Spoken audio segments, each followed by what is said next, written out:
মা ফাতেমা রাদিয়াল্লাহু তাআলার জীবনে হৃদয় ছোঁয়া অলৌকিক ঘটনা রয়েছে, যা আল্লাহর রহমত, দোয়ার শক্তি এবং নিঃস্বার্থ দানের প্রকৃত মূল গভীরভাবে অনুভব করায়। একদিন মা ফাতেমা রাদিয়াল্লাহু তাআলার ঘরে এক মুঠো খাবার ছিল না। ছোট্ট হাসান হুসাইন ক্ষুধায় কাঁদছিলেন। একদিকে তার বোন কুলসুম রাদিয়াল্লাহু তাআলার ঘরে বড় ভোজের আয়োজন করলেও গরিব বোনকে দাওয়াত দিলে মান সম্মান কমে যাবে ভেবে আমন্ত্রণ জানান।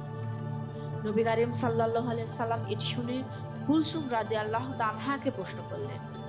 তিনি লজ্জায় নত হন। আর সেই সময় মা ফাতেমা রাদিয়াল্লাহু তাআলা অসহায় হয়ে চুলায় শুধু পানি ফোটাচ্ছিলেন এবং কান্না করছিলেন। তার এই ব্যথায় আল্লাহর আরশ পর্যন্ত কেঁপে ওঠে। পরে কুলসুম রাদিয়াল্লাহু তাআলা অতিথিদের পরিবেশনার জন্য ঢাকনা তুলতেই দেখলেন সকল সুস্বাদু খাবার কয়লা হয়ে গেছে। নবী করিম সাল্লাল্লাহু আলাইহি সাল্লাম বললেন, এটি অহংকারের কারণে আল্লাহর পক্ষ থেকে সতর্কতা।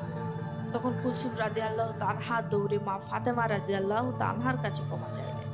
মা ফাতেমা রাদিয়াল্লাহু তাআলা দোয়া করে খাবারের পাত্রগুলো ঢেকে আবার খুলতেই সমস্ত কয়লা আগের মতো সুগন্ধি ও লাজবাব খাদ্যে রূপান্তরিত হয়। এই ঘটনা আমাদের শেখায় অহংকার ধ্বংস ডেকে আনে আর বিনয় ও দোয়া সবকিছু বদলে দিতে পারে। তাই আসুন আমরা সকলে মা ফাতেমা রাদিয়াল্লাহু তাআলার চরিত্র থেকে শিক্ষা নিয়ে বিনয়ী হই, দোয়াকে আঁকড়ে ধরি আর সম্ভব হলে কোনো ক্ষুধার্ত মানুষকে আজই একটু খাবার দেই। আল্লাহ আমাদের সবাইকে তৌফিক দান করুন। আমিন।